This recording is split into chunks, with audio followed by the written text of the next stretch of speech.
So I got a request for a bit of fur shed stuff, so I'll try to do that. Okay, I'll show you like a before and after what I'm doing today. I'm not doing a whole lot. I have 3 marten and a mink to skin out, and it's Morgan who asked this, and he said basically everybody does things a little different. What do you do different? So I'll try to show you.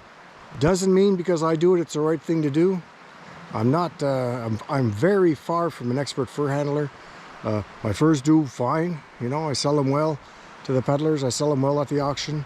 They're well classified, but I don't have any lessons to give to anybody. But if somebody sees something they like, well, try it. So before I start today's skinning, I got to do a cleanup in here because I can't move. So, you know, things are kind of a little bit everywhere. Here's a half one. There's a half one too. Things I do different. Okay, well, one thing I do different is whenever somebody's throwing out a pair of booster cables, which doesn't happen often, I keep the clips and I put a double ferrule on them.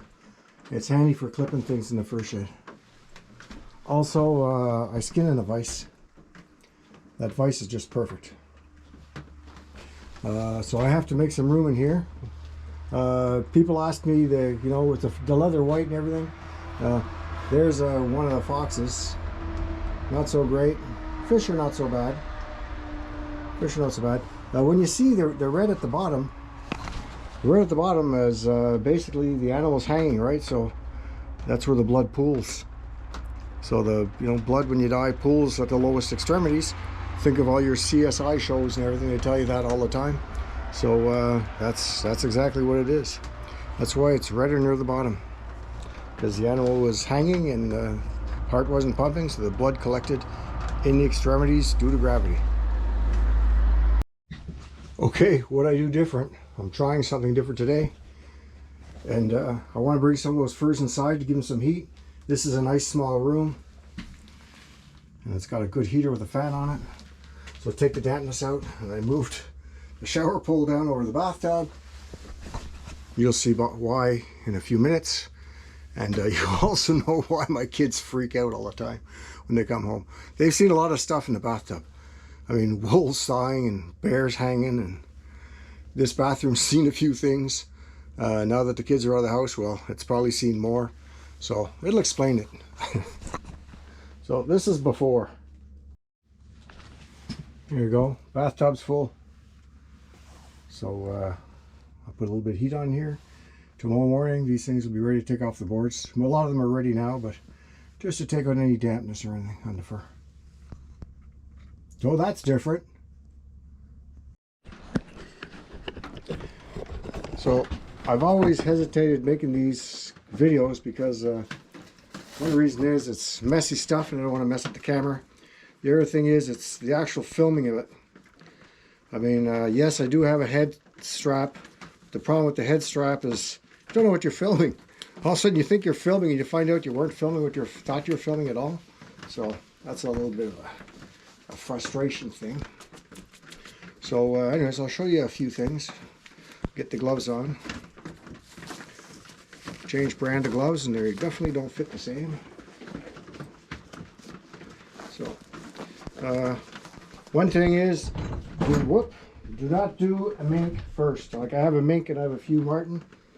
Do not do the mink first, because if you hit a gland, it's going to stink. It's going to stink something fierce. Something I do, actually I'm seeing it right now there. See these things in the tail? Now that, I'm listening to the blue jays. I use these T-pins. Hold open the tail. Now that's something I do different. I do it on Fisher. I do it on wolves. Don't do it on much else, to be honest with you, offhand. Okay, so I take me marten, put a foot in the vise, move the bucket away, give it a little brushing in case there's anything lumpy. That's one thing too. See, if I'm selling to a peddler, a fur buyer, well then I don't go crazy. I do a better job brushing everything. But if I'm going to be shipping it to auction, I'm going to be paying money for them to drum it. And drumming isn't cheap. So if I'm going to get my dollars, well, I'll get my dollars worth. So whatever it costs me. I don't know how much you charge to drum a Marten, but I think it's over $1 or a couple of bucks or something. Anyways, it's a lot of money to drum a little critter like that. So if I'm going to drum it, well, why should I pay it? Oh, geez, look at this. I just saw this. Hey, look. This Marten's missing a foot. We had one missing a tail. This Marten's missing a back foot. Fairly healed over. What happened? No idea. You know, it's got hair on it and everything, but missing a hind foot. And it's a young Marten of the year. Huh. There's a story there somewhere. Don't know what it is, but critters are tough. Okay, can you see the Marten? Yes, you can. Okay, so the first thing I always do with the small critters, okay, I'll try to film this here, is I take a pair of cutters and I cut off the front feet. That way the front feet aren't snagging and everything. So, could be a lot of editing in this, I think. Here we go. Can you see? So, this way here, no claws get hooked or anything.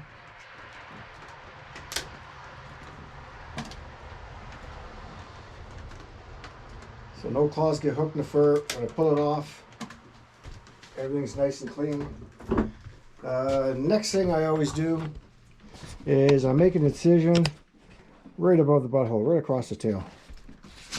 Just a slash, a side slash. Why? So it's going to help me with my cuts later. So I just take the point of the knife from right above the butthole, make sure I'm not cutting myself, and whoop, little cut there. Then I slice down the leg. This one's a little more complicated because he's missing that foot. Okay, slice down the leg, and I point the knife. The knife isn't vertical. The knife's pointing towards my right. This one's a female, and I go right across. And I don't know if you can see that, hopefully, but my knife, I'm not keeping it straight. I'm keeping it pointed to the side, because if you keep it straight, it's going to pull to the side, which I don't want. When that cut's made, take a change knife, because I'm going to hook and bone, and I cut across, and both legs. So I do my little circle. And once that's done, well, it's finger work. So I start peeling, and what I like to do is I peel right across the front. Right across the front. Once I've got the front done, I start on the sides. This one's a little trickier with that leg. That foot missing. Got to be careful not to split anything, but obviously this is a little bit tricky because his foot's stuck. There we go. So one leg's free, other leg's free. Okay, so both legs are free.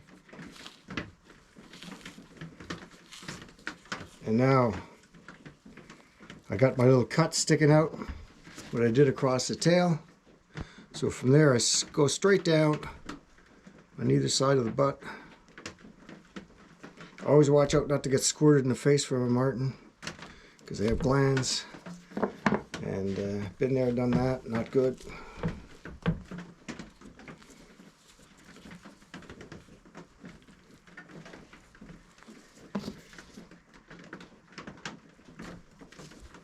Am I cut good or not? There we go.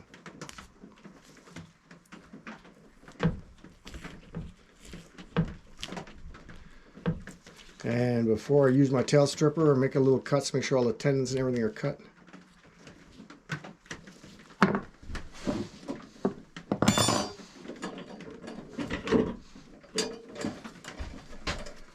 Put the tail stripper in.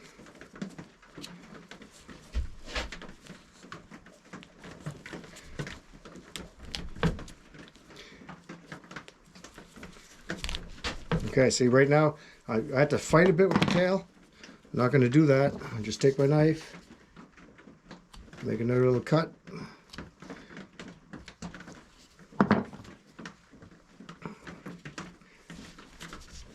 See, now there's no problem. There's still some tendons there or something. And I like using I open the tail while it's still on the carcass. I don't wait till it's off the carcass. So it's on the carcass, so like it's kind of holding it for me. And I take another knife. It's a J hook, and I just cut open that tail. And the rest is like pulling off a sock.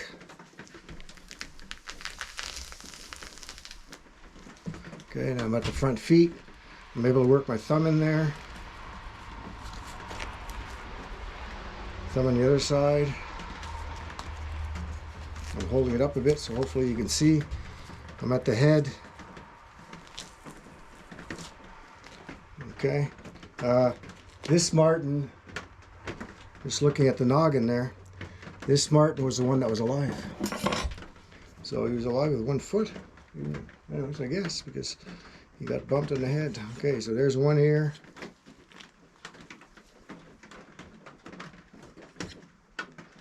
Two ears. I don't want to pierce that stuff. I don't want to pierce that blood because that'll be not good. Get a paper towel ready.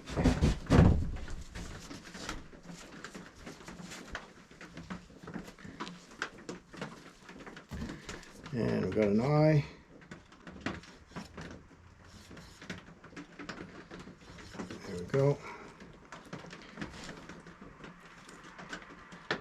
This guy's a little messy because there's a bump in the head. Not an easy one to do because you can't see.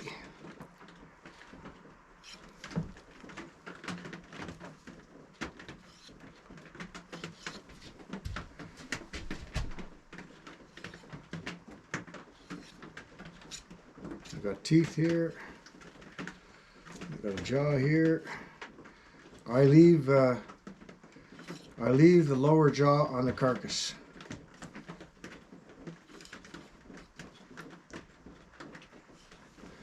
So in other words, the jaw's cut off now. Right now I'm doing the nose.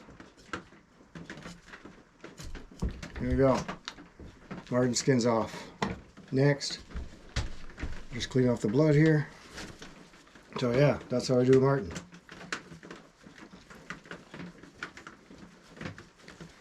Now I'll do another one, but I won't talk and I'll just do it.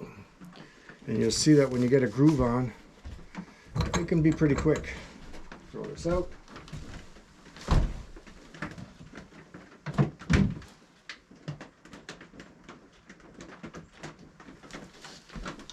tell you, the trees are popping and cracking. Okay, so this guy's, whoa. So here we have a big one. I'll change the camera angle.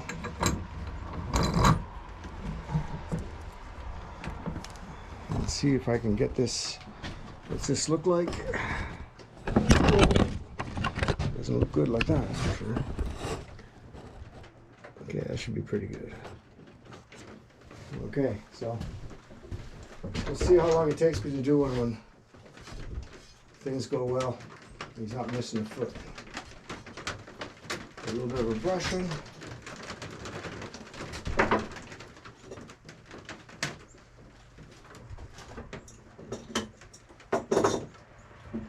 Okay, now we start.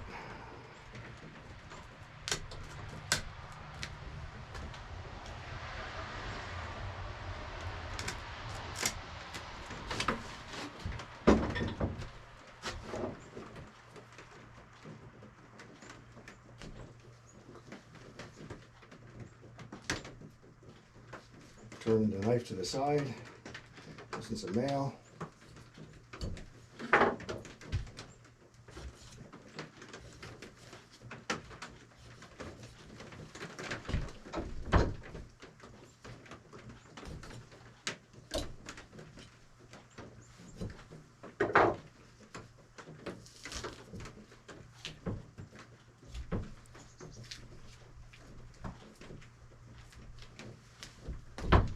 just got the baculum out.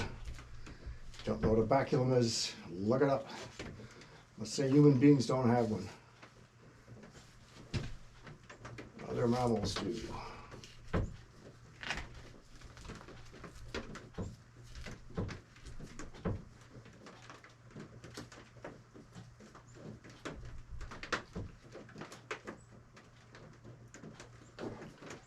Let's see my cut.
That's where we like catching marten.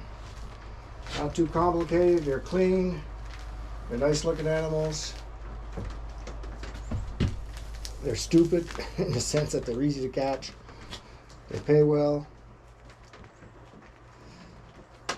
And they're not too long to prepare. Not too much fat on them.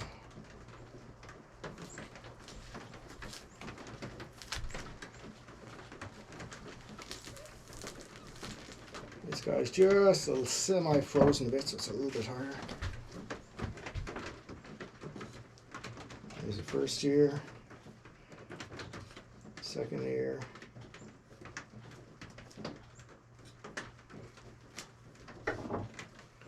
Hopefully I'm in the frame.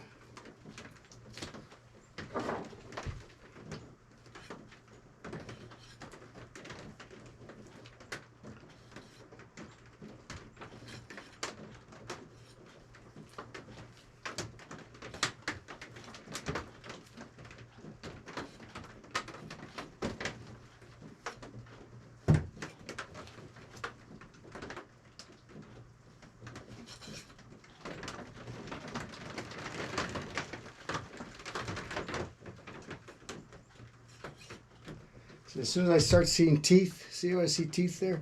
You got the lower jaw. So the lower jaw is staying on the carcass. So there we go, cut that off. No lower jaw.